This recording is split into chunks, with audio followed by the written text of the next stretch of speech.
Jamaah sekalian yang dimuliakan Allah Subhanahu wa taala,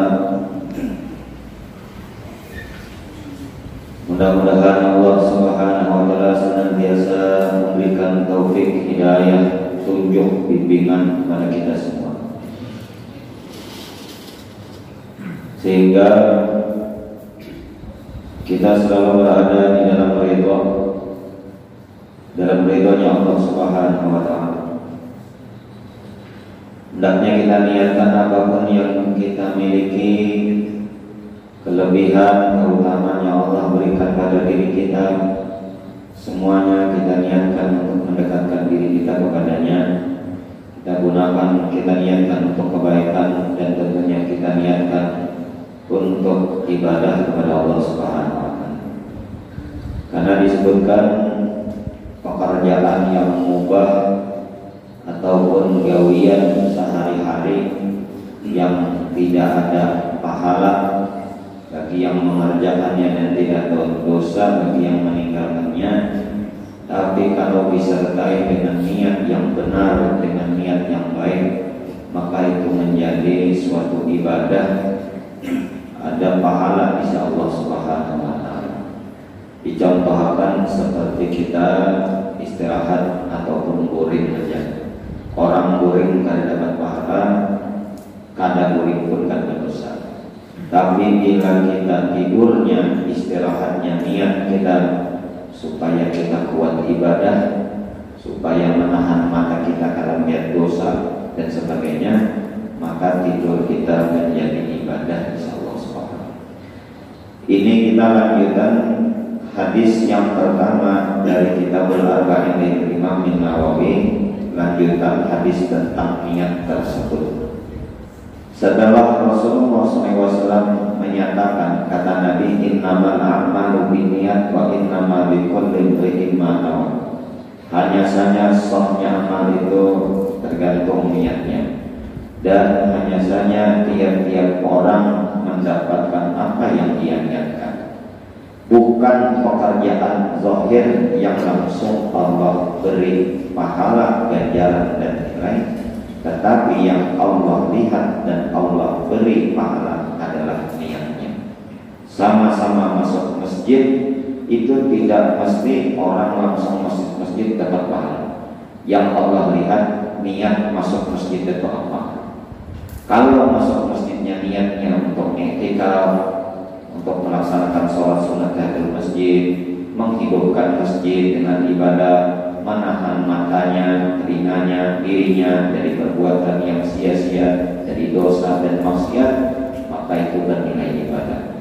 Tapi bila masuk masjid, mungkin niatnya hendak bersembunyi karena mulai jauh dia melihat ada orang menjaga menagihnya hutang. Mulai jauh lihatnya ada orang menagihnya hutang. Punya jalan terus berdapatan, pas ada masjid, masuknya ke masjid. Nah, akan dapat pahala niat masuk masjid. Ada lagi yang masuk masjid niatnya apa? Hendak mengambil jarinan masjid. Nah, jadi kata Nabi, orang itu dapat apa yang diniatkan, bukan pekerjaan zahirnya.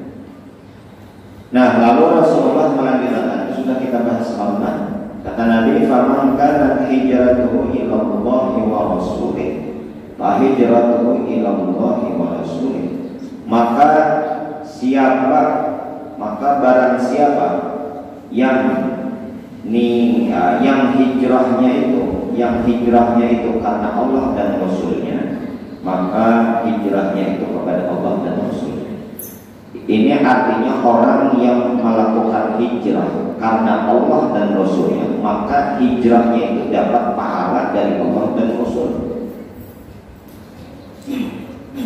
Hadis ini kisahnya ada seorang laki-laki yang sempat hijrah bersama rombongan Rasulullah. Tapi hijrahnya itu bukan karena Allah dan Rasulnya, karena ada seorang wanita yang menginginkannya agar dia ikut hijrah bersama Nabi. Seorang laki-laki ini yang melamar seorang wanita, gelarnya Ummu Qais, dalam kitab Fathul Mubin oleh sering belajar caranya Aminah. Ada yang namakan ada yang namakan gitu. Jadi yang melamar si Aminah Ummu Qais ini, ujar si Ummu Qais si Aminah, ulun kada menerima lamaran dia kecuali dia umpat hijrah bersama Nabi. Nah, misalnya lalu ia umpat hijrah. Jadi dorongan umpat hijrah bersama Nabi dan sahabat bukan murni karena Allah dan Rasulnya, tapi karena supaya diterima lamarannya. Nah, itu misalnya. Nah, gawian zahirnya hijrah, tapi niatnya karena wanita, maka ini kada dapat. Tapi kalau gawiannya hijrah dan niatnya bujur-bujur karena melaksanakan perintah Allah dan mengikuti perintah Nabi, anjuran Nabi, maka dia mendapatkan pahala hijrahnya, pahala hijrahnya. Tapi kalau niat zahirnya hanya hijrah, niatnya karena Allah dan Rasulnya, maka dia tidak mendapatkan apa-apa dari Allah dan Rasulnya. Itu kisahnya. Makanya Rasulullah disambung Nabi lagi. Dirinci, wa man kanat hijratuhu lidunya yusibuha. Dan barang siapa yang hijrahnya karena dunia, berpindah karena dunia, yusibuha, maka dia akan mendapatkan dunianya. Jadi dapat dunianya aja, kada dapat pahala dan ganjaran dari Allah. Wa man awe muratin yang mungkin, kalau niat hijrahnya karena wanita yang mungkin, maka dia akan menikahnya. Fa hijratu ila ma hajara ilaih, maka hijrahnya itu kepada apa-apa yang dia niatkan hijrahnya. Nah, ini penggalan hadis Nabi SAW mengingatkan kita pentingnya niat kita di dalam melakukan suatu amal hanya semata-mata mengharap dan mencari ridho Allah Subhanahu wa taala.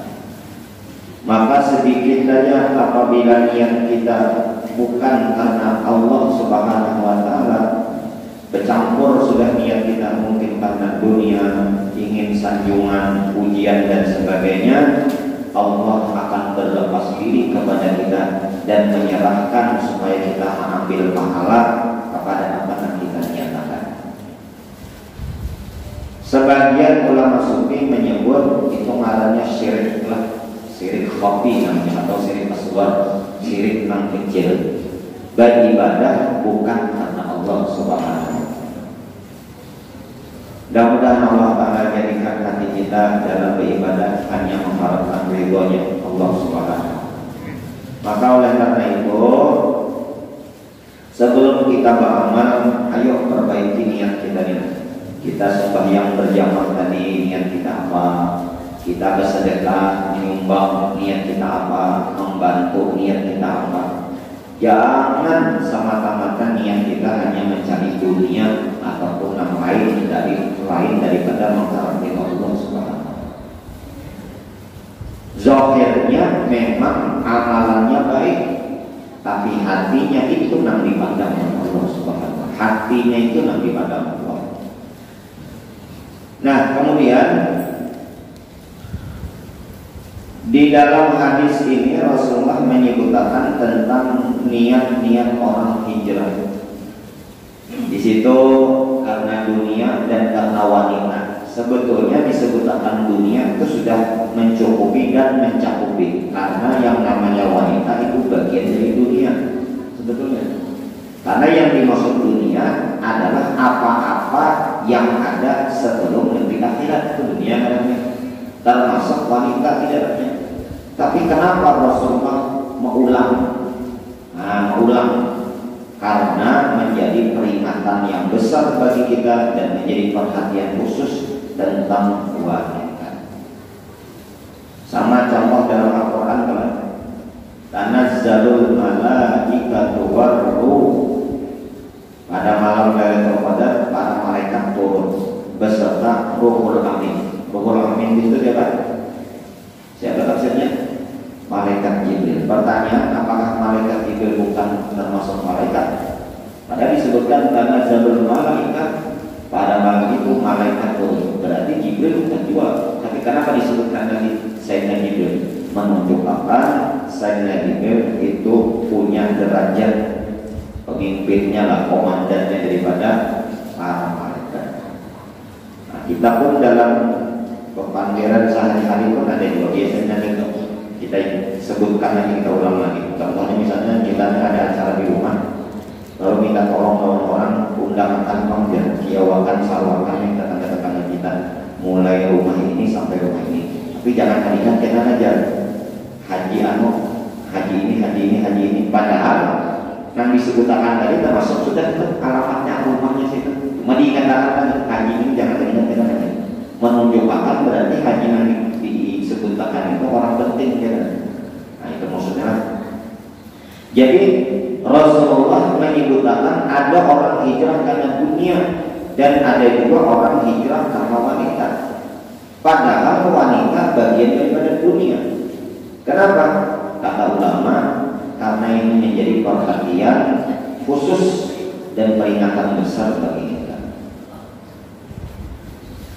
Dalam Quran itu disebutkan, ketika Allah menyebutkan tipu daya syaitan itu lemah. Inna kaida syaitan kana dha'ifa. Sesungguhnya tipu daya syaitan itu tipu daya yang lemah. Tetapi ketika Allah menyebutkan tipu daya seorang wanita itu kuat. Inna kaida kunna azim.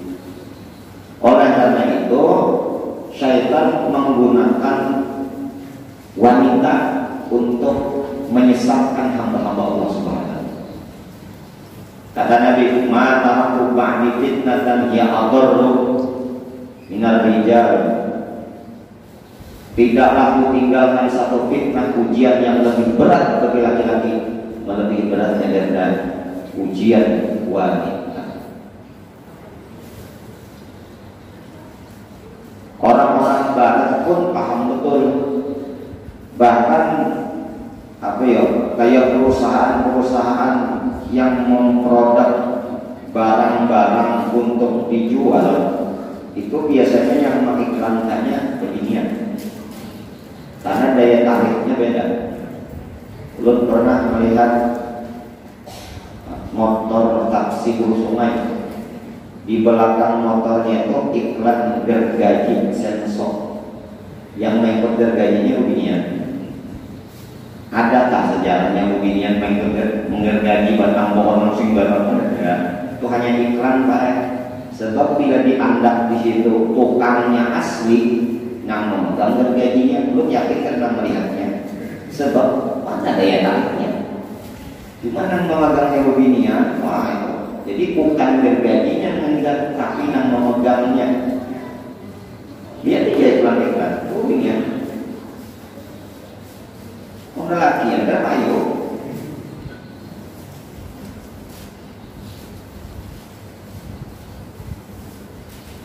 Jangan anggap bebinian itu lemah, bisanya menangis saja. Justru di balik tangisannya itu ada kekuatannya. Banyak. Jadi dikatakan suatu negara itu akan baik apabila baik wanitanya, dan suatu negara itu akan hancur apabila hancur negara itu akan hancur wanitanya. Dan yang merusak beginian lelaki juga. Orang itu ada yang korupsi bukan karena makan, minum dan pakaian.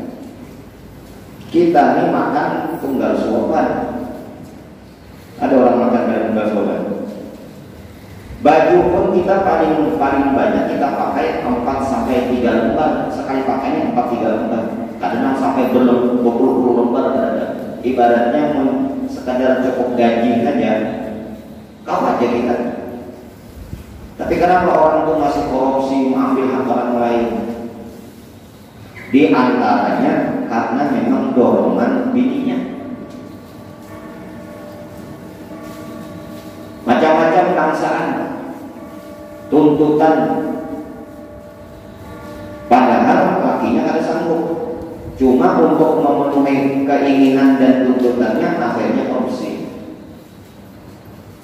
Kemarin itu kan ada beberapa kasus beberapa tahun antara pencucian bersihan duit urut itu kan tahu artinya menjadi duit urut ya ada sudah boleh ditapas duitnya kan tahu doang usahanya duit hasil korupsi julungnya udah orang nggak tahu apa-apa maka ditelusuri banyak di sekitar orang-orang di sekitar itu adalah bobinian kan di julungnya itu ada bapak yang jadi duit tersebut jadi dan yang menjadikan seorang laki-laki pun hebat karena wanitanya. Imam Asy-Syafi'i yang menjadikan beliau seorang ulama besar adalah ibunya. Wanita. Kemudian di Hadramaut itu ada seorang wali Allah Subhanahu wa taala. Itu beliau asalnya orang biasa ya, diangkat Allah menjadi wali-wali kemudian menjadi wali kasih Allah karena istrinya.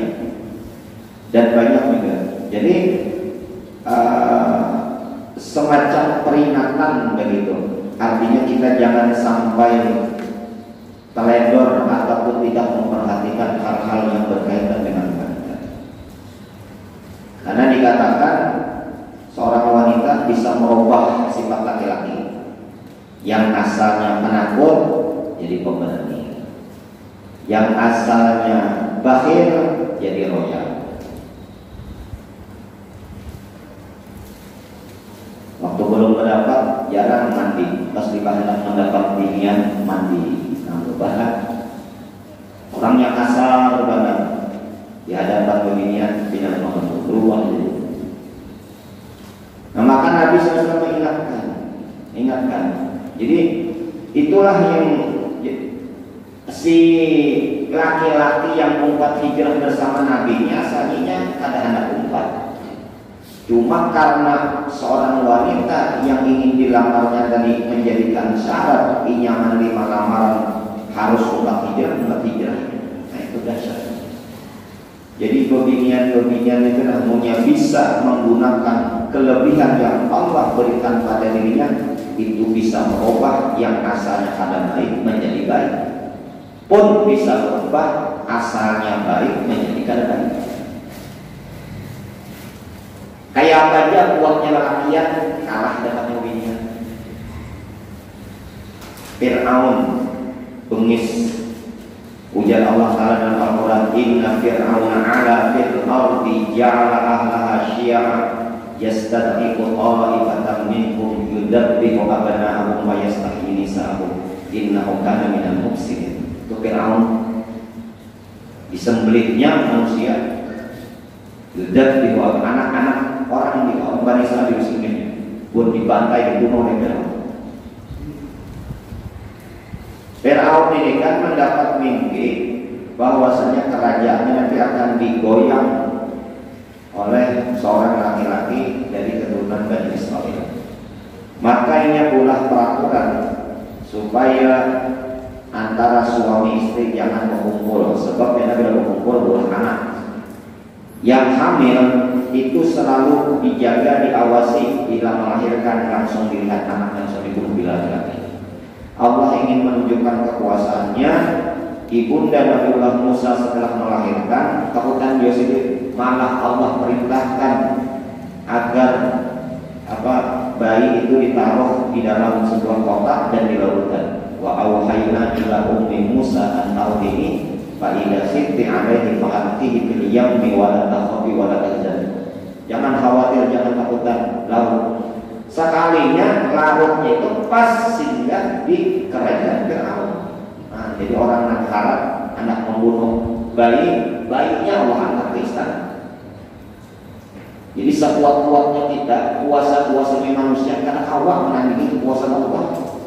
Fir'aun ini kan takutan kekuasaannya akan runtuh, maka semua bayi yang akan besar akan menghancurkannya dan semuanya dibunuhnya. Sekalinya apa? Bayi yang Musa akan larut ke sana.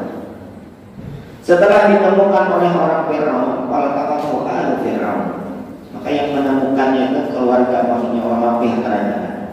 Fir'aun melihat tanda-tanda pada diri Nabi Musa, baik-baiknya Musa. Tahunya bumi ini kira cadar menghancurkan kerajaan. Langsung Fir'aun itu mengambil pedang, hendak dibunuhnya. Siapa yang menangkap? Siapa yang menghalangi Fir'aun? Asia ini salah satu istri dari Fir'aun. Asia namanya. Nah, cuma Asia ini bila berkumpul dikisahkan yang melayani Firaun itu syaitan iblis lah, bukan aslinya, karena beliau wanita yang sempurna. Ujar Asia apa? Pian walinya kawan baik, maka di pandirinya di layunya. Akhirnya Firaun lemah. Nah, kemudian harap yang hanya nang menangani memandiri itu prajuritnya, bisa prajuritnya Nabi Firaun. Cuma nang menangani nang memandiri marayu itu binian lama Firaun. Jadinya hebat berapa anak binian kan sekejap-kejapnya Firaun kalah ya binian. Balak bin Baura, pernah mendengar kisah Balak bin Baura? Balak bin Baura ini salah satu dari orang Bani Israel. Doanya itu diijabah oleh Allah karena beliau mengetahui Ismullahil A'zam. Orang-orang Bani Israel mendengar berita bahwa Nabi Musa akan datang. Cuma karena menginginkan Nabi Musa datang karena mendakwahkan, mengajak kepada tauhid. Meminta kepada Balak bin Baura supaya mendoakan Nabi Musa jangan sampai supaya kesesat di hutan, jangan sampai. Balak bin Baura kan mau, karena kata Balak bin Baura Nabi Musa ini Nabi, dia menyuruh kepada kebaikan. Tapi orang-orang Bani Israel kan habis-habis pikir, mereka datangi siapa? Ini Balak bin Baura, datangnya ini. Tahu benar apa yang dibutuhkan beginian? Perhiasan. Ibarat lainnya itulah handphone, tas, baju, julung duit, nah julung ini datang.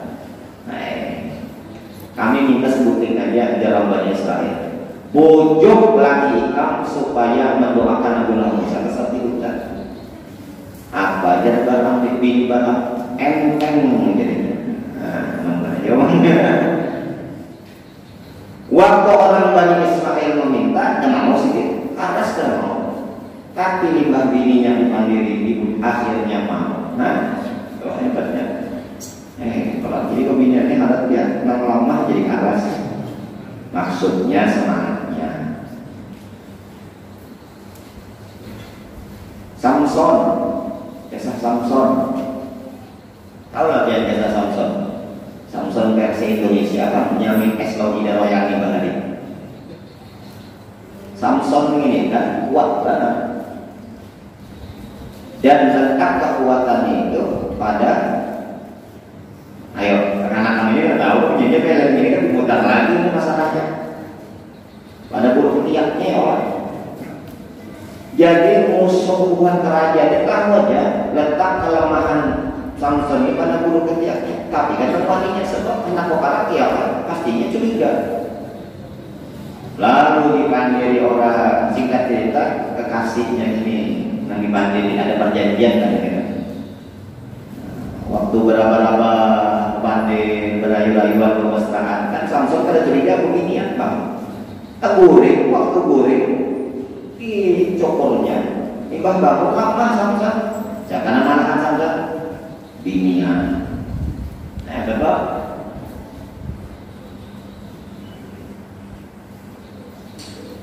Mudah-mudahan beginian kita menjadi orang yang solehah. Jadi dengan kesolehan wanita di rumah itu menjadikan suami dan anak-anak mereka jadi orang baik. Jadi sahabat-sahabat wanita di zaman Nabi dulu mengantarakan suami hendak pegawai itu sampai ke rumah diingatkan, iya kum, hati-hati pian, wakas balik kalau mencari nafkah yang haram, hati-hati diingatkan. Dari kebinian ini yang diingatkan.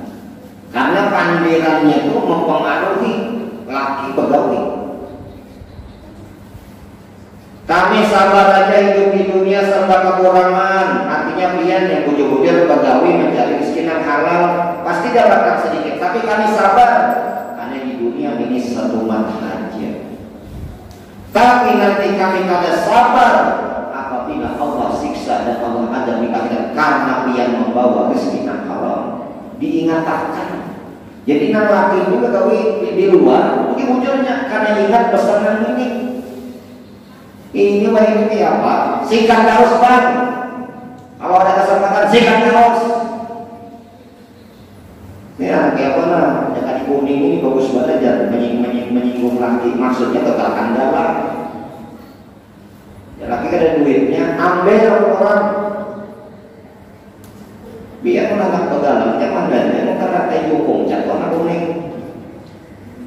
Nah, lalu Nabi itu mengatakan Nabi Rasulullah mengatakan, masih banyak lagi hadis Nabi tentang dahsyatnya begitu seorang wanita. Tetapi beginian jangan juga kami bahaya banget, bukan itu. Maksudnya kekuatan yang Allah berikan tergantung dia menggunakannya apa, untuk kebaikan atau keburukan. Begitu maksudnya.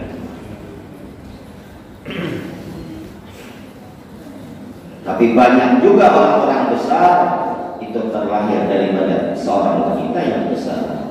Nah, Imam Syafi'i itu dia dibagi lapas oleh Mama Sidin. Imam Syafi'i itu kan paling kulik.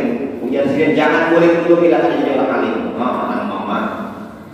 Jadi Imam Syafi'i itu hanya kulik kirim surat saja, Pak, boleh kamu kulik sampai suratnya ditapun Sidin. Berapa kitab sudah Nabi baca? Berapa guru yang sudah belajar? Ada wali Imam Syafi'i kulik banyak membawa harta. Jangan, kamu harus banyak membawa ilmu begitu. Luar biasa. Ada lagi namanya seorang wali Allah, namanya Syekh Bahtiar. Syekh Bahtiar ini pun yang menjadikan Sidin wali karena didikan Mama Sidin yang luar biasa. Nah, Syekh Bahtiar ini terkenal dengan doanya yang diijabah oleh Allah. Konon diceritakan, mulai lagi halus Syekh Bahtiar ini bila jadi mamanya, bila hendak apa-apa minta langsung kepada Allah. Jadi bila hendak apa-apa aja pasti minta kepada Allah. Ibaratnya adalah, "Ma, hendak mainan, doa kepada Allah." Oh, itu ibaratnya. "Ma, hendak ini, minta kepada Allah." Jadi Pak ada namanya berdoa, mamanya namanya makan. Hendak makan, minta kepada Allah. "Ya Allah, ulun hendak makan, minta ya Allah makanan." Disiapkan mamanya. Limbah dong, wahai Bahtiar, ini Allah sudah mengabulkan permintaan kita. Maka itu dia belajar. Diajarnya anaknya sampai anaknya karena kadang-kadang minta kepada manusia. Bila apa minta kepada Allah.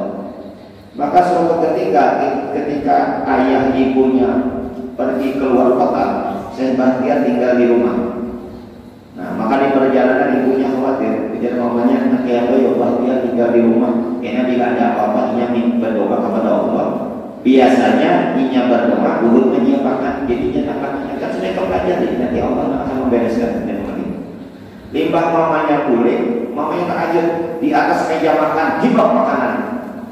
Dan mamanya, "Siapa itu mendapat makanan? Kan mama yang melajari ulun, bila ulun hendak makan, ulun berdoa." Nah, mulai sejak itu doanya dikabulkan. Jadi orang besar. Siapa? Mamanya yang melajari. Nah, itu maksud Rasulullah. Jadi yang dimaksud dengan hadis Nabi ini adalah dorongan seseorang beramal itu ada kalanya karena beginian, ada kalanya karena wanita. Baik jalatu ila ma hajara ilaihi. Nah, terlepas daripada masalah dorongan orang beramal, ada yang karena dunia, ada yang karena wanita, ada yang karena Allah dan Rasulnya, maka orang mendapatkan apa yang dia niatkan. Nah, terlepas daripada ini, ada di situ disebutkan tentang kalimat hijrah. Apa itu hijrah? Hijrah itu artinya berpindah arti hijrah. Nah, hijrah itu artinya berpindah. Di zaman Rasulullah hijrah itu terjadi 2 kali. Yang pertama, hijrahnya sebagian sahabat dari Mekah ke Habasyah. Yang mengira di Habasyah sana aman, sakanya tipuan orang-orang Quraisy. Lalu boleh pulang. Nah, hijrah yang kedua itu ke kota Madinah. Setelah penaklukan kota Mekah, maka tidak ada lagi hijrah. Makanya Nabi SAW berkata, bersabda, "La hijrata ba'da fathi Mekah." Tidak ada hijrah lagi setelah penaklukan kota Mekah. Kenapa? Karena setelah penaklukan kota Mekah, Islam sudah tersebar, orang banyak masuk Islam, aman bahwa tidak lagi. Hijrahnya para sahabat itu karena mereka mempertahankan keimanan. Di Mekah orang Islam masih sedikit, diganggu, diusik, disakiti, dizalimi, bahkan anak dibunuh. Wajar mereka mempertahankan Islam masih lama, pindah ke sana. Hijrah di Jawa ini itu ngarannya hijrah, lain dari hijrah Nabi. Hijrah kita kadang-kadang karena pekerjaan, ketambahan hijrah saja. Hijrah ketambahan karena begawi di tambahan. Yang dari Jawa ke Banjarmasin hijrah juga, bujur hijrah, ngarannya hijrah, tapi kadang kayak hijrah Nabi. Hijrahnya Nabi dan sahabat mempertahankan keimanan. Maka hijrahnya ini hukumnya boleh-boleh aja. Tapi kalau hijrahnya kayak hijrahnya Nabi dan sahabat, hukumnya wajib. Misalnya kita di kampung sini misalnya aja, di sini ada aman kita terganggu, diusik, kita diancam tentang iman kita, iman akidah anak-anak kita, terutama kita diancam dan sebagainya. Nah, maka pindah untuk menjaga iman dan akidah kita dan anak kita, hukumnya wajib. Namun hanya sekedar pindah itu karena pekerjaan dan sebagainya, itu hukumnya boleh-boleh saja. Nah, ada lagi makna hijrah. Karena hijrah ini termasuk kalimat ambiguitas kan, hijrah maknanya itu ganda.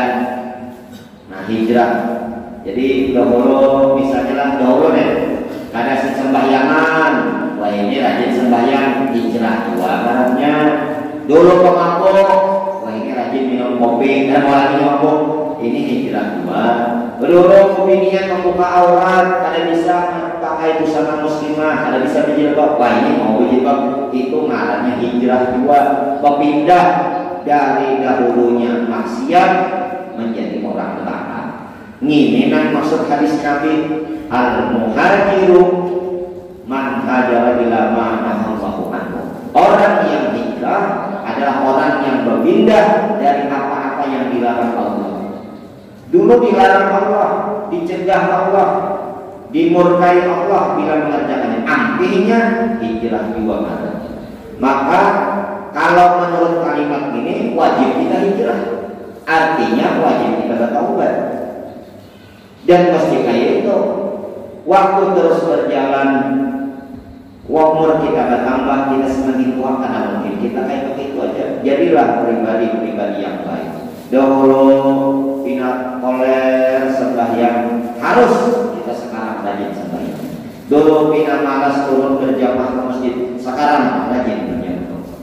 Kepinginan kita dulu mungkin karena untuk orang, tutup aurat. Nah, hijrah ini kita melihat kebaikannya. Dalam fikih itu namanya tadarruj. Fikih itu tadarruj, artinya melihat kebaikan orang itu, melihat orang itu lihat kebaikannya, jangan lihat kekurangannya. Kita ini bila melihat orang hijrah, wah, jilbab berapa ini jangan jilbab, ketiak masih kelihatan, oh aja. Apa ini jangan. Nah itu namanya kita kan kekurangannya. Yang orang hijrah itu ada nangkawa 100%. Ada yang masa transisi. Masa transisi ini kita kan awal memaksakan karena ini bertahap. Coba ya kan, beginian. Asalnya kada bisa berpakaian panjang, namun menutup auratnya. Mau ini tukar gamatan kan baik daripada pakai dulu. Lihat kebaikannya. Nah iblis itu bisa merusak hati kita. Apa ini dia hijrah apa? Ini kan sempurna lagi. Oh orangnya ini masih masa transisi. Tapi kalau diri kita usahakan kita semampunya sekuat tenaga, hijrah memang 100%. Nah ini makna hijrah, makna hijrah kalau kita aplikasikan dalam kehidupan kita. Okay. Nah kemudian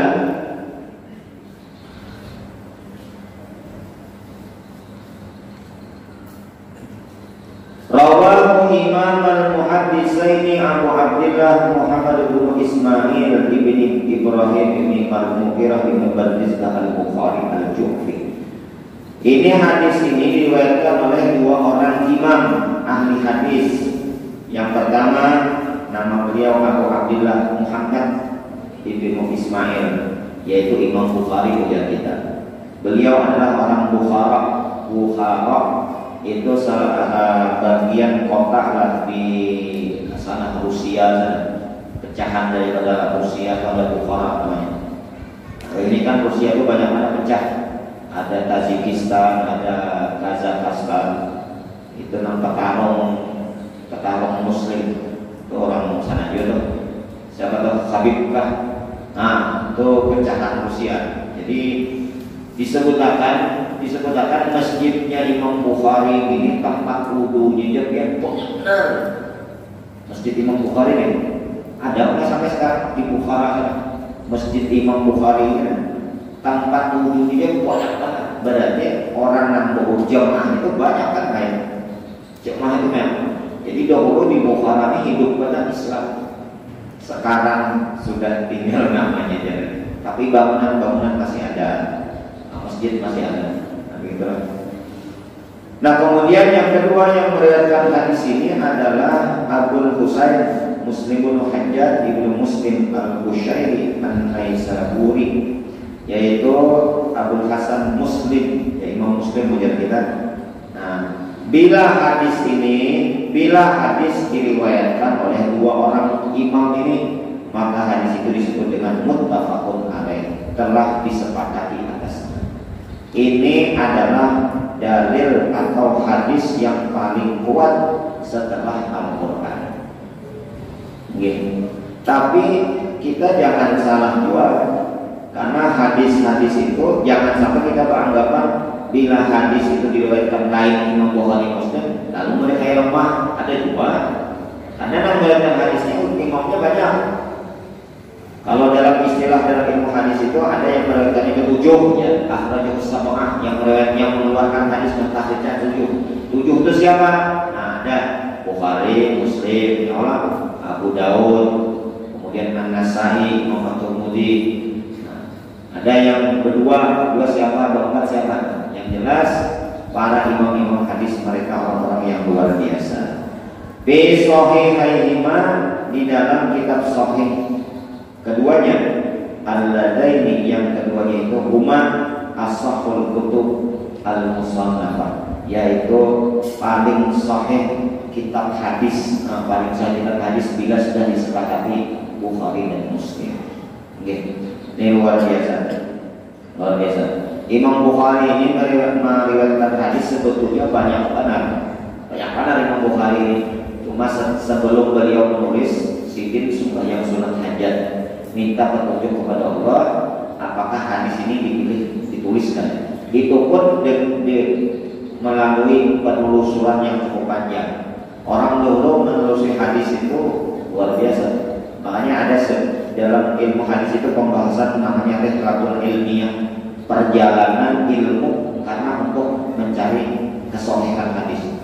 Jadi sebutin hadis itu kan membuktikan hadis itu dan wujudnya itu lawas banget. Orang ini nyaman banget. Kalau sini kan sini jadi. Pada seperti hadis itu kan luar biasa larinya. Jadi asalnya hadis yang ada di Imam Bukhari dan kitab Sahih itu banyak banget.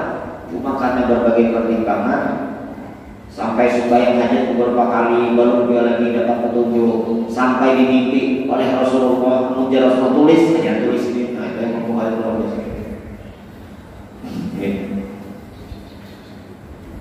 Bahkan dikatakan kadang-kadang kan matan hadis itu benar, tapi yang mengolah hadis itu cacat karena yang meriwayatkan sanadnya benar. Orang yang menceritakan, orang yang membawakan, orang yang mengabarkan itu biasanya ada kecacatan. Di antaranya lemah hafalannya, kemudian tidak baik murukah dan sebagainya. Ulun pernah mendengar tujuannya dulu guru berkisah. Jadi sampai ada yang hendak mengambil hadis itu, pas sampai kepada orang yang meriwayatkan itu, ini mengukur ayam. Nah, mengukur ayam. Ayam itu kan udah diukur mau datang. Mau datang. Sekalinya di tangan ini gak ada umpannya. Jadi ulama yang hendak mengambil hadis tadi kan jadinya. Kenapa? Ayam jadi ustaznya ya. Nah, sampai kayak itu kan apik teribenya. Apik teribenya ukuran aneh. Nah, dan yang banyak ditulis oleh Imam Bukhari di dalam kitab Sahih beliau itu riwayat yang dibawakan oleh seorang sahabat Nabi yang bernama Abu Hurairah. Abu Hurairah ini adalah sahabat Nabi yang paling banyak meriwayatkan hadis Nabi SAW, mengalahkan daripada Sayyidah Aisyah. Padahal Sayyidah Aisyah istri Nabi, tapi Abu Hurairah paling banyak. Dan hebatnya lagi Abu Hurairah masuk Islam 4 tahun aja. Apa masuk Islam 4 tahun? Bertemu dengan Nabi 4 tahun aja. Masuk Islam tahun ke-7 Hijriah, tahun ke-11 Rasulullah wafat 4 tahun aja. Cuma 4 tahun ini mengalahkan Sayyidina Abu Bakar, orang yang pertama kali masuk Islam, ada banyak belajar hadis. Begitu juga sahabat yang lain. Abu Hurairah 4 tahun ini cukup melawan Nabi. Cuma 4 tahunnya Abu Hurairah kemana-mana umat Nabi terus. Nah itu kita nikah dia berkawan setahun, tapi bunyi-bunyi kawan. Aku kan lawan sini 10 tahunnya. Cuma setahun, sebulan 2 bulan hanya pendapatan itu lain. Karena Abu Hurairah ini sidin kada sibuk dengan gawian-gawian dunia. Dia termasuk ashabus suffah, khusus waktunya bersama Rasulullah SAW. Kecuali Nabi masuk ke dalam rumah, kada mungkin Abu Hurairah masuk karena ada istri Rasulullah. Oleh karena itu hadis-hadis berkenaan dengan kebinian, rumah tangga itu Aisyah namanya perintahkan. Karena Rasulullah di dalam rumah, tapi di luar banyak Abu Hurairah. Di mana Rasulullah ada, di situ Abu Hurairah ada. Dan hebatnya lagi, Abu Hurairah dapat doa dari Nabi. Jadi Abu Hurairah dapat doa dari Nabi, didoakan Nabi. Setelah dapat doa Nabi, apa yang diucapkan Nabi, Abu Hurairah itu hafal. Biarkan yang aja panjangnya hadis Nabi hafal sih. Sudah lakas hafal, kuat pula hafal. Orang Arab biar tidak dapat doa dari Nabi, buat penhafalannya. Apalagi dapat doa dari Nabi. Nah, maka dua keistimewaan inilah kenapa jadi beliau orang yang banyak meriwayatkan hadis. Orang-orang orientalis sekarang mereka meragukan Abu Hurairah. Nah, karena ujung-ujungnya bila meragukan Abu Hurairah, meragukan kitab Sahih Bukhari. Biasanya disitunya. Mereka nampak ini, tidak mungkin panjang bertemu lawan Nabi 4 tahun paling banyak meriwayatkan hadis. Nah, ini kan tahun sih. Tidak mungkin. Mereka mengkritisi daripada Abu Hurairah. Maka kita jelaskan, walaupun beliau cuma bertemu Nabi 4 tahun, tapi berkumpulnya itu terus menerus. Kemudian beliau dapat doa dari Nabi SAW. Nah, jadi ini hadis yang pertama, hadis tentang niat. Maka oleh karena itu jemaah Allah Subhanahu wa taala, pelajaran yang dapat kita ambil, hendaknya kita dalam melakukan amal ibadah perbaiki niat kita. Nabi SAW pun mengingatkan tentang orang yang melaksanakan ibadah korban. Begitu besar pahalanya kata Nabi. Wa inna halatati yaumal qiyamah bi quruniha wa aslafiha wa inna dama la yaqu min Allah qabla an yaqa min al-ardh fatibu biha nafsan. Jadi di antara fadilatnya itu nanti hewan korban akan datang pada hari kiamat lengkap dengan kuku-kukunya, dengan bulu-bulunya, bahkan ada dalam dengan tanduknya. Darah itu sebelum jatuh ke tanah sudah Allah siapkan tempat yang paling istimewa nanti di surga.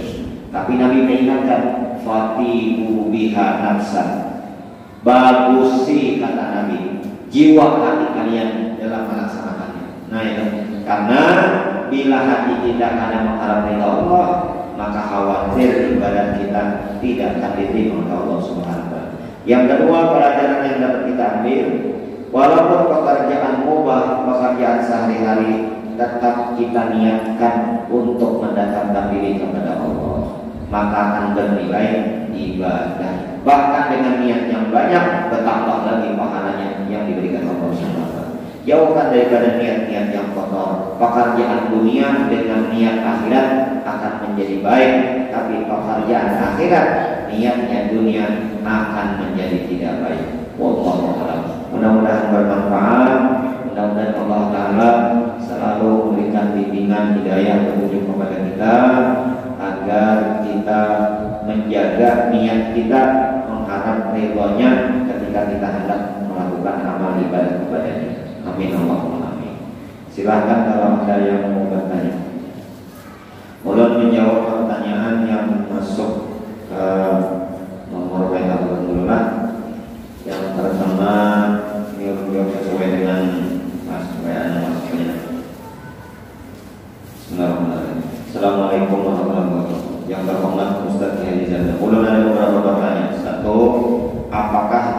takdir bisa dirubah? Bila bisa, contohnya seperti apa? Ini yang pertama. Yang kedua, apa pandangan Ustaz tentang hadis Nabi awal jum'ah? Yang ketiga, bagaimana hukumnya laki-laki memakai emas juga seperti jam tangan ada unsur emasnya? Wassalamualaikum. Apakah takdir bisa dirubah?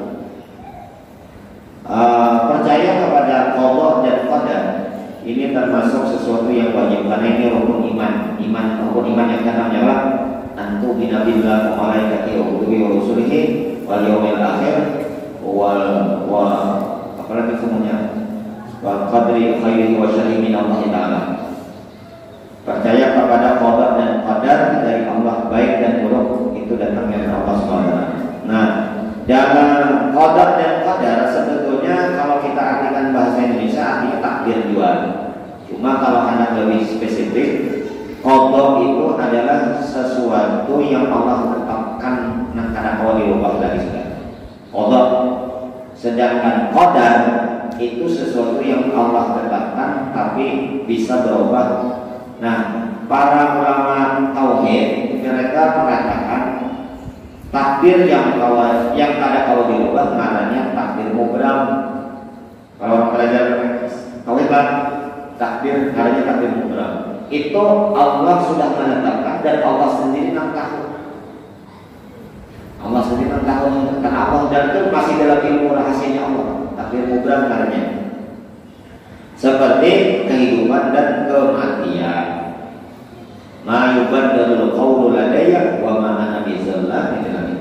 Ma yubaddalul qawlu ladayya. Tidak akan diganti apa yang sudah kami tetapkan. Wa ma rabbuka bizallamin, dan Tuhanmu tidak sama sekali tidak menzalimi hambanya. Kemudian takdir yang kedua namanya takdir mu'allaq. Mu'allaq. Nah, mu'allaq itu kan ada tergantung. Nah, takdir ini kalau berubah,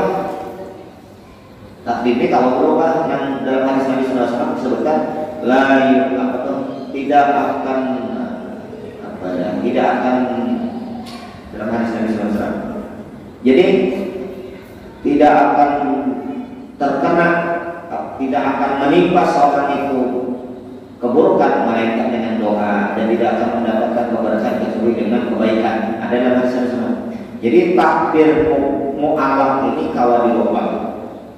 Dan banyak hadis-hadis Nabi SAW yang menunjukkan di antaranya kata Nabi, man ahabba ayyu basatahu bi rizqi wa yusha'alahu bi atharih falyasrahu. Barang siapa yang ingin diluaskan rezekinya dan dipanjangkan umurnya. Nah, kalau ada permasalahan di dalam barang siapa yang ingin diluaskan rezekinya dan dipanjangkan umurnya, maka hendaknya silaturahmi. Ini adalah takdir mu'allaq. Jadi takdir mu'allaq itu Allah berikan kemampuan kepada manusia untuk bisa merubah takdir itu dengan melakukan amal. Secara umum amal soleh lah. Amal soleh itu umur kita sebetulnya sudah ditentukan. Tapi ada berkaitan dengan umur, takdir mu'allaq, ketetapan umur. Maka dengan orang bersilaturahmi diberikan Allah dia keberkahan umur dan panjang umur. Rezeki juga, rezeki ada yang berkaitan dengan takdir mu'allaq, sudah ditetapkan Allah. Tapi dengan bersilaturahmi, dengan bersedekah, dengan membaca ini, dengan mengerjakan ini diberikan Allah keberkahan. Tapi ada juga yang mengatakan dalam hadis yang lain itu ada juga yang kayaknya bertentangan. Doa tidak bisa merubah takdir. Ini takdir apa? Ini takdir mubram. Yang kadang berubah itu takdir mubram. Takdir yang memang ditetapkan Allah dan hanya dalam ilmu rahasianya Allah. Apa hubungannya antara ikhtiar doa dengan takdir ketetapan Allah? Hubungannya adalah doa adalah ibadah. Setiap kita berdoa, kita beribadah kepada Allah. Ketetapan takdir mubram yang hanya dalam ilmu rahasianya Allah, tanpa ada seorang pun yang mengetahui. Malaikat kita tidak tahu, malaikat pun tidak tahu. Nah, karena kita tidak tahu, lalu kita berikhtiar dan berdoa, berusaha. Tapi ketika ikhtiar dan usaha dan doa kita berhasil, yakinilah itu bukan karena ikhtiar dan doa kita, memang ketetapan Allah. Nambah hasil itu memang ketetapan Allah. Cuma kenapa kita berdoa? Jadi Allah menggiring kita agar kita berdoa kepadanya. Jadi dengan kita berdoa, Allah giring kita menuju takdir kita. Dengan kita berusaha, dimudahkan Allah, kita akan menggiring takdir kita. Kita kada tahu di akhirat kita masuk surga atau masuk neraka, tahu kita. Karena kita tidak tahu, kita berusaha. Tidak ada seorang pun yang mengetahui apakah dia akan sukses atau kada dalam urusan dunia. Karena tidak tahu, maka dia berusaha. Dengan berdoa dan berusaha. Setelah dia berusaha, jadi ikhtiar dan berdoa, lalu dia dapat. Jangan sombong. Ini karena ikhtiar, usaha dan doa ada memang ketetapan Allah. Tapi Allah memudahkan usaha, ikhtiar dan doa kita. Setelah kita berikhtiar, berusaha dan berdoa supaya tidak berhasil, maka kita jangan merasa kecewa dan sakit hati. Kenapa? Yang Allah tetapkan. Nah, itu nyaman selamat kita. Jadi percaya kita kepada qada dan qadar. Yang baik itu kayak diberi kesehatan. Nah, itu kata-kata orang baik. Diberi sakit itu buruk menurut pandangan kita. Diberi orang duit itu baik. Hilang duit itu buruk menurut kita. Tapi kalau kita mau mendalami, ternyata nang kelihatan buruk tadi baik. Sehat nyaman kada sehat? Nyaman. Sakit kada nyaman. Kalau kita mau mendalami, ternyata sakit itu adalah nikmat. Kenapa? Karena Allah ingin menghapuskan dosa dan keburukan pada diri kita. Disebutkan dalam hadis Nabi sallallahu alaihi wasallam, "Idza aradallahu bi'abdin khairan ibtalah." Apabila Allah menginginkan kebaikan pada diri seorang hamba, maka Allah uji hamba itu. Jadi dengan Allah menguji, Allah menginginkan kebaikan. Belum jatuhkan lagi. Ada seorang pasien yang dia penyakit berat, nggak bisa penyakitnya semudah hanya dengan minum obat saja. Harus dilakukan tindakan operasi. Pertanyaannya, apakah tindakan operasi yang dilakukan tim medis dengan membelah perutnya tadi sebagai perbuatan jahat? Ayo, ada yang mengatakan, ada yang mengatakan perbuatan jahat. Jahatnya dokter saja, orang jari dibelah perutnya. Ada. Ya, zohirnya jahat, tapi makna di dalamnya supaya si pasien sehat. Kita dikasih sakit, zohirnya ini koda dan buruk, binanya ya, padahal dalamnya Allah Taala mengampuni dosa kita.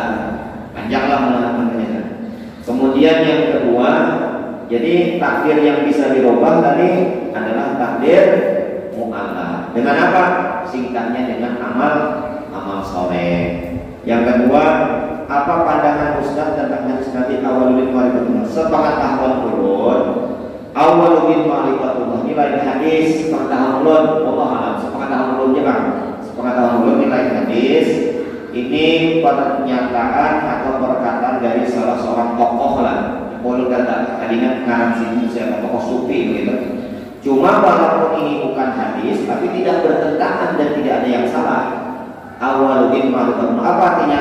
Awal-awal agama adalah mengenal Allah. Memang dalam kitab-kitab tasawuf, dalam tauhid itu disebutkan pertama kali yang diwajibkan pada diri seorang mukallaf adalah ma'rifat kepada Allah. Ma'rifat kepada Allah itu pertama kali yang diwajibkan pada diri seorang mukallaf. Ma'rifat kepada Allah. Dan ma'rifatnya kita kepada Allah kada boleh kita umpatan Allah kada boleh, harus dengan dalil akli dan dalil nakli. Kita yang percaya kepada Allah kada boleh umpatan, harus kita percaya kepada Allah dengan dua. Pertama akal dan dalil Al-Quran. Kenapa dalam Ahlus Sunnah wal Jamaah akidah Asy'ariyah dalil akal itu dipakai? Kan banyak orang yang pakai akal boleh tidak dalilnya. Awal tidak dalil. Karena kalau kita bicara tentang akidah ilmu kalam, yang kita hadapi itu bukan sesama orang Islam. Yang kita hadapi itu adalah orang Mu'tazilah, orang non-Muslim. Namun orang non-Muslim ini jauh Quran kan kaya. Kok menjauhi Quran harus dengan akal? Nah itu bid'ahnya orang Kalau sesama kita orang Islam, maka ada perlu dengan akal, ulumul Quran selesai. Kenapa? Karena kita sama-sama yakin dan percaya Al-Quran dari Allah. Tapi untuk kita hadapi ke orang yang beda agama dengan kita, kalau kita paksakan Al-Quran, maunya harus dengan akal. Jadi akal itu tiap akal itu sampai orang Arab Badu yang tahu ke belakang sendiri pun dia yakin bahwasanya Allah itu ada. Yang paling nyaman pun adanya alam ini, ada mungkin, maka ada dengan sendirinya. Akal itu bertentangan, ada mungkin alam ini tercipta dengan sendiri. Ini pasti ada yang menciptakan. Kalau orang Arab Badu dalam kitab itu dia dalam kitab tasawuf dia segini. Misalnya di gurun pasir, kalau ada bekas telapak kaki onta, berarti ada onta yang lewat lah. Ya, secara akal ada mungkin timbul ada telapak batisnya. Ada mungkin alam ini ada dengan sendirinya kalau mana-mana. Kok akal pun Quran jelas banyak mana semua. Sabbihulillahi wa bisama wa ma'ulalilana. Itu namanya. Jadi awal iman ini ujur pernyataannya, tapi itu bukan dari hadis Nabi SAW. Nah maknanya demikian. Yang ketiga, bagaimana hukumnya? Tapi marifatnya kita orang belajarnya dia canggung. Marifatnya kita orang belajarnya ujung-ujungnya kalau sembayangan kita mau. Marifat itu kan hanya kenal. Pinanku oh aku ini makhluk Allah itu khalik. Aku ini banyak diberikan Allah kebaikan, maka aku taat lawan Allah sebagai ungkapan syukur kepada Allah. Itu mestinya. Ini karena dibanyakan lawan dirinya, karena sembahyang lagi, karena yang menciptakan aku Allah, kehendak dalam diriku ini Allah, jadi aku harus sembahyang katakan Allah juga ini. Sebelum sembahyang sudah sembahyang, apa pikir? Jangan sakit karena menamparnya Allah. 3. Bagaimana hukumnya laki-laki memakai emas? Asal bujur-bujur emas saja lelakian tidak dibolehkan, haram hukumnya. Kalau tidak ada ujur, walaupun emasnya itu mungkin seperti jam tangan ya, kalau ada unsur emasnya tidak boleh. Ya, walaupun kandungan emasnya sedikit tetap diharamkan. Emasnya sedikit, misalnya kandungannya kayak amban utas lelakian. Supaya kadang-kadang lagi menyapunya, ya Allah dicampur sapuannya lawan suasana sebenarnya emas kayak kuning kan kada boleh karena ada emasnya. Nabi SAW mengatakan emas ini diharamkan dari umatku yang laki-laki dan dibolehkan bagi beginian. Barang siapa dari kalangan umatku lelaki yang memakainya di dunia, maka tidak akan memakainya nanti di akhirat. Itu haramnya kan boleh memakai emas lah, asal bujur emas. Nah ini yang berikutnya lagi adalah yang berikutnya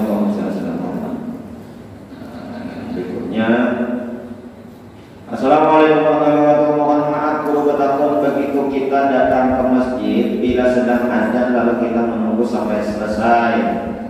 Nah kita itu apakah sholat tahiyatul masjid atau sholat qobliyah maksudnya maghrib, umpama qobliyah zuhur dan lain-lain sholat yang ada sholat qobliyah. Ya, memang disunatkan ketika kita masuk masjid. Ketika kita masuk masjid disunatkan kita itu sembahyang tahiyatul masjid. Tapi ketika kita baru masuk masjid ternyata muadzin sedang adzan. Nah maka kita dianjurkan menjawab panggilan adzan. Ketika kita menjawab panggilan adzan mungkin kita sembahyang. Nah jadi kita posisi kita berdiri sambil menjawab panggilan adzan. Selama kita berdiri, maka sembahyang sunat dalam masjid tadi masih disunatkan. Tapi bila berduduk, ada sunat lagi dah, makruh jadi hukum sunat. Jadi mana habiskan adzan ini berdiri kita sampai menjawab. Pertanyaannya, apakah sembahyang tahiyatul kah qobliyah kah? Terserah mau hendak tahiyatul masjid atau qobliyah. Dilihat keadaan. Kalau lo lihat keadaan Pak, bila waktu antara adzan dengan qomat ini panjang, kerjakan dari 2 jam. Bila dia panjang, ya kan biasanya di masjid-masjid itu ada waktu sholat sunat adzan. Mana? Belum ada kah? Oh ada. Kalau itu belum ada, bapak besok. Biasanya kan kesepakatan tuh ada 10 menit, ada 15 menit, dihitung mundur. Nah kita nih. Oh, ini sempat nih, sempat kerjakan keduanya. Kalau kerjakan keduanya berarti tahiyatul masjid dahulu.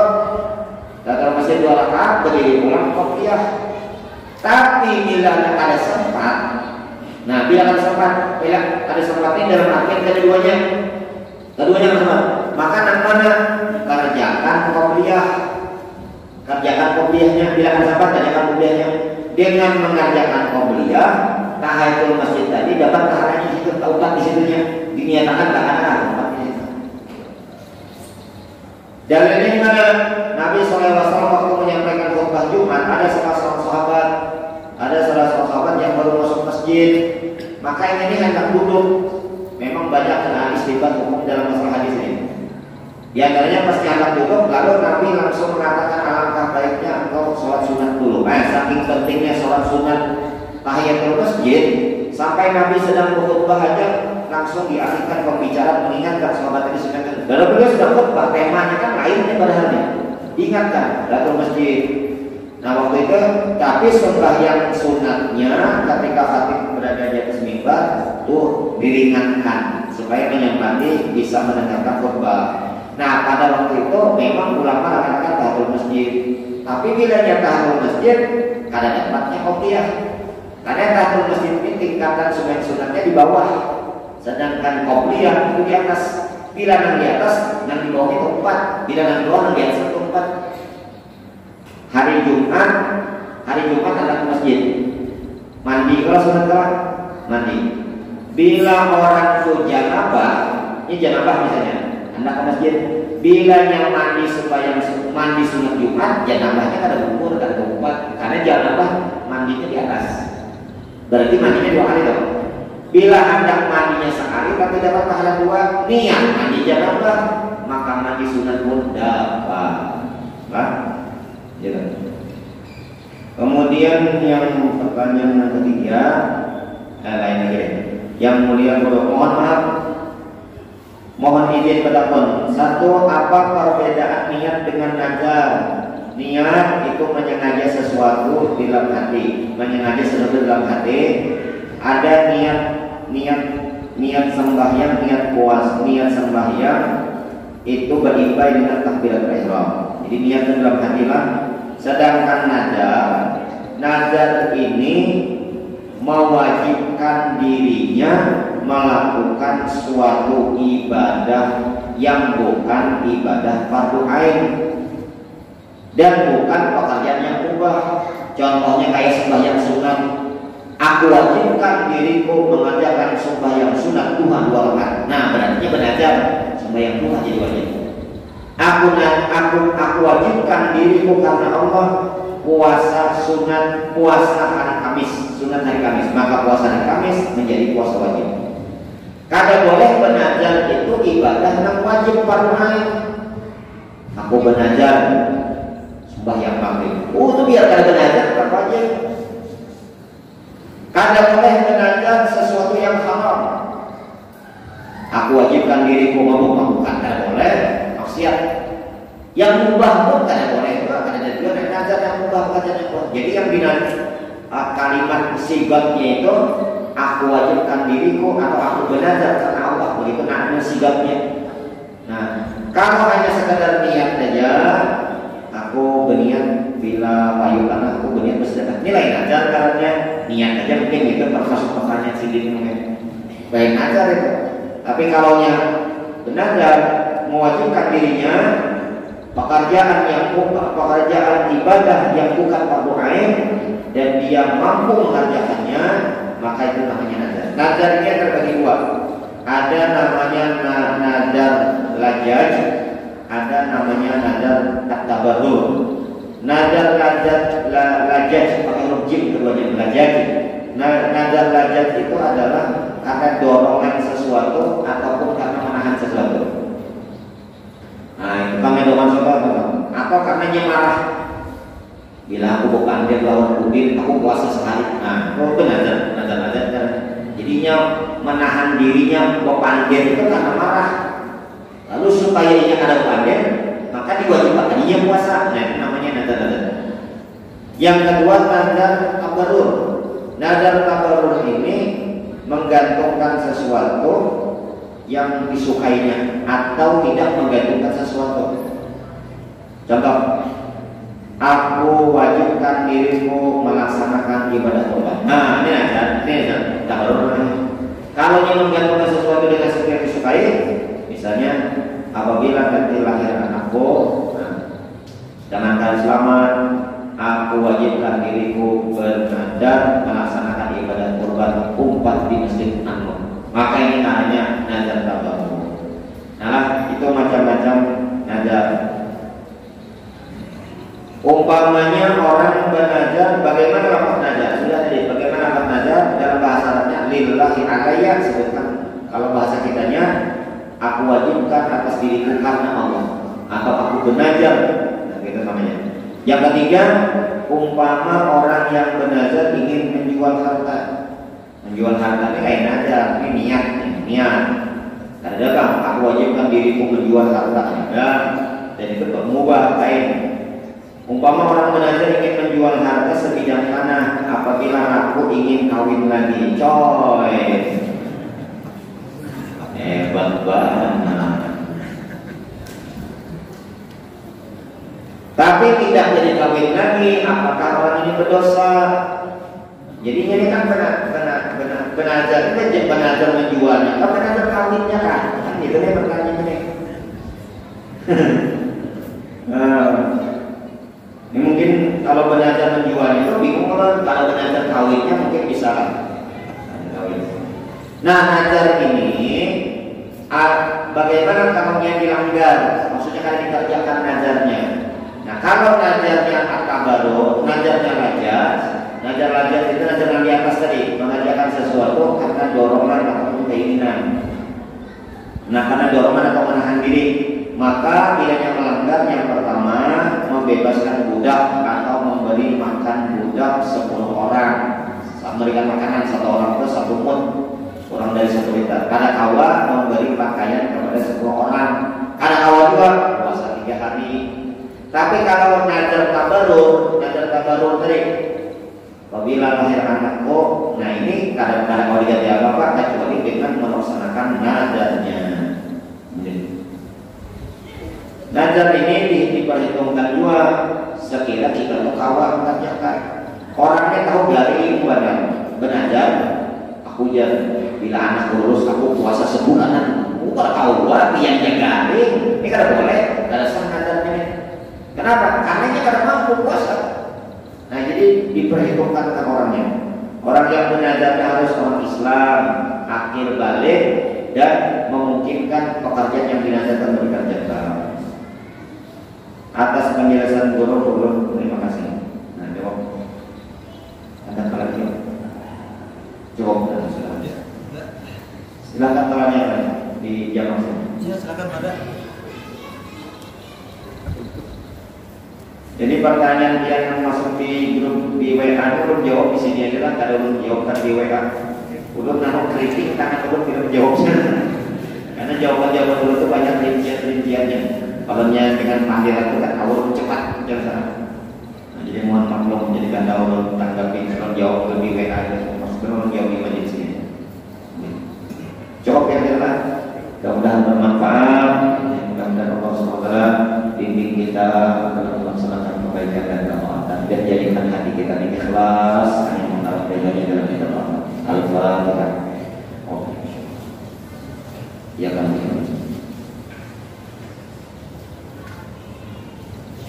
Bismillahirrahmanirrahim. Alhamdulillahirabbil Allahumma shalli wa sallim ala sayyidina Muhammadin wa ala alihi wa sahbihi. Allahumma inna nas'aluka ilman nafi'an wa amalan mutaqabbalan wa rizqan wasi'an wa halalan wa shifaan min kulli da'a. Rabbana atina fid dunya hasanah wa fil akhirati hasanah wa qina adzabannar. Wa sallallahu ala sayyidina Muhammadin wa ala alihi wa sahbihi wasallam. Walhamdulillah.